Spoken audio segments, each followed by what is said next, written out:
Assalamualaikum warahmatullahi wabarakatuh. Anak-anak, kita bertemu kembali di pembelajaran IPA untuk kelas 9 ya. Anak-anak, meskipun suasana kita belajar secara daring, tapi diharapkan anak-anak tetap menyediakan buku catatan, lalu buku tugas dan buku paket yang dipinjam dari sekolah untuk kita belajar. Oke? Ya, anak-anak sudah siap untuk belajar IPA ya? Puji akan menemani kalian, dan bab yang pertama atau kompetensi dasar pertama yang akan kita pelajari adalah sistem reproduksi. Ya, sistem reproduksi pada manusia. Nah, di sini ada beberapa materi yang akan kita pelajari di sistem reproduksi ini anak-anak. Ya. Nah, ini materi kita nanti ada materi tentang pembelahan sel, baru struktur dan fungsi sistem reproduksi, dan yang terakhir kita akan belajar tentang penyakit yang terkait dengan sistem reproduksi. Ya. Nah, ini kompetensi dasar yang kita harus kuasai. Untuk kompetensi dasar terkait pengetahuan, anak-anak diharapkan mampu mendeskripsikan struktur dan fungsi sistem reproduksi pada manusia, ya, kelainan serta penyakit ya pada sistem reproduksi. Ya, sedangkan untuk kompetensi dasar keterampilan, anak-anak diharapkan nanti mampu menyajikan hasil penelusuran, yaitu informasi dari berbagai sumber tentang penyakit menular atau ya yang terkait dengan sistem reproduksi juga. Ya, baik anak-anak, kita mulai materi kita dengan pembelahan sel terlebih dahulu.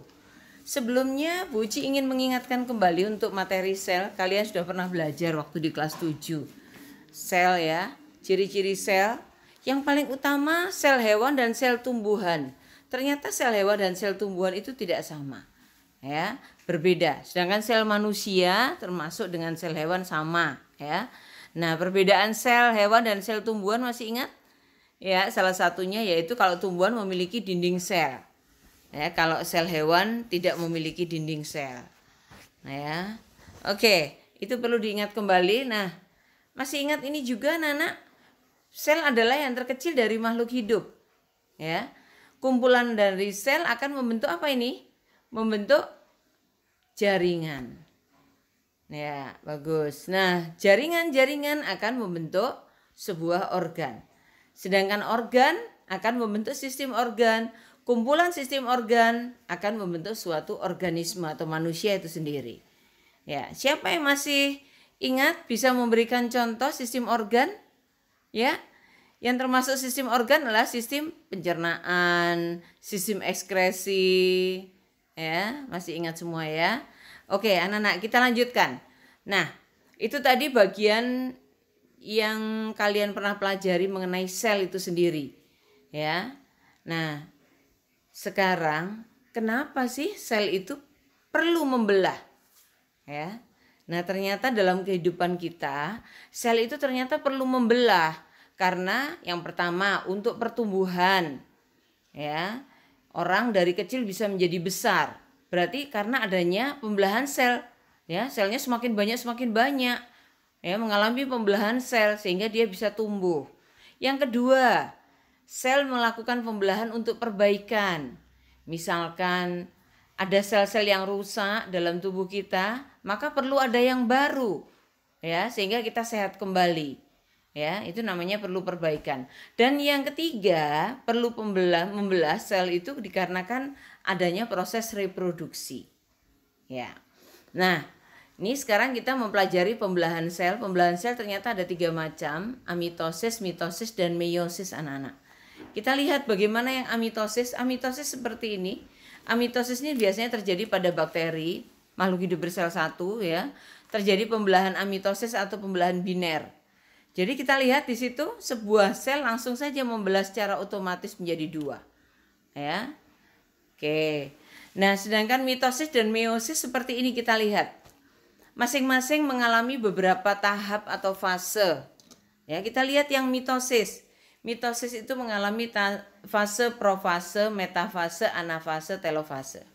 Mungkin kita lebih mudah mengingatnya dengan PMAT atau PAKMAT ya.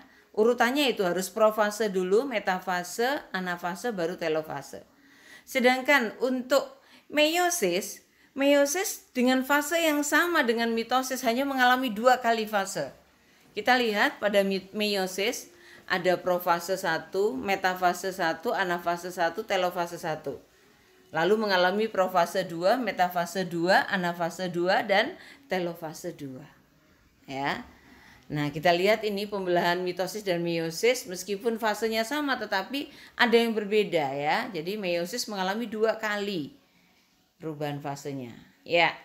Nah, anak-anak, berikutnya kita harus perhatikan bahwa fase-fase itu memiliki ciri-ciri. Ya.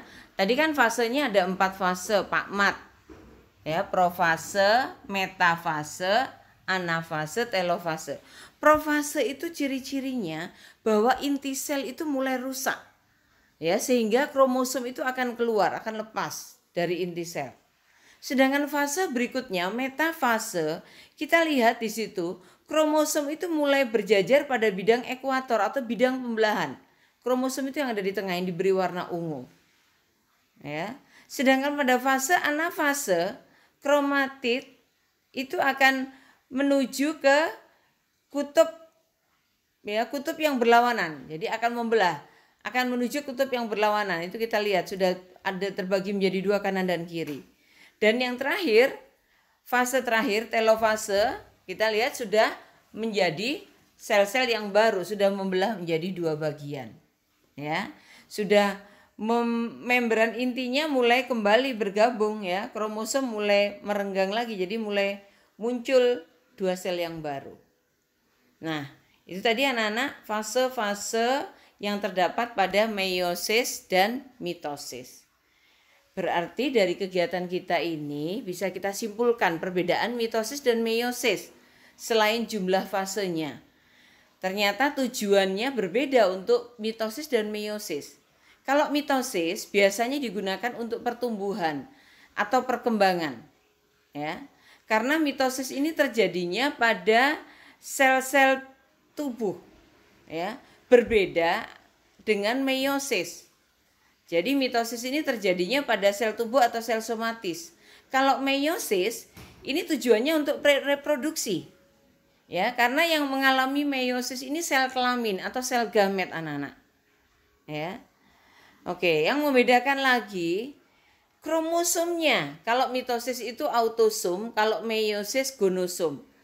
Dan sifat sel anakannya, kalau mitosis itu sel anakannya 2N atau diploid, sedangkan kalau meiosis haploid atau N saja.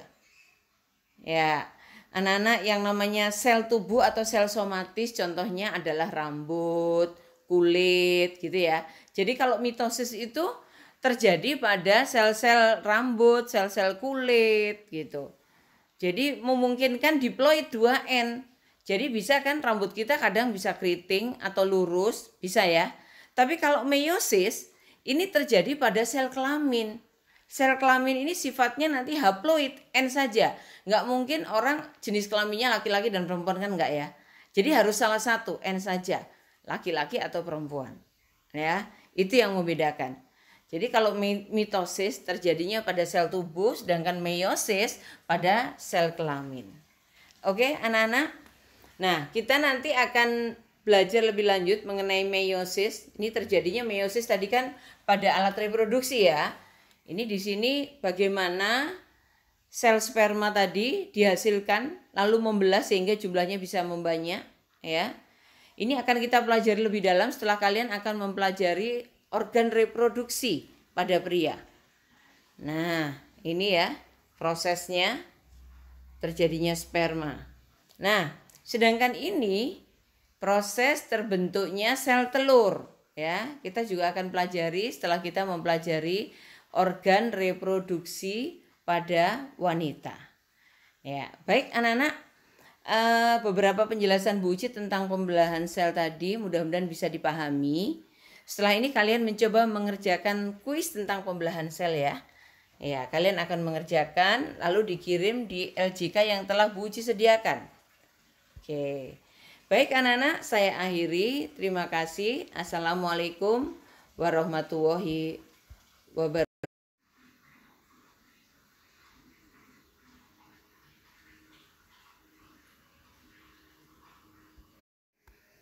Baik, anak-anak, ini adalah kuis pembelahan sel yang harus kalian kerjakan. Merupakan kuis pilihan ganda ya, untuk melatih kalian memahami mengenai pembelahan sel ini.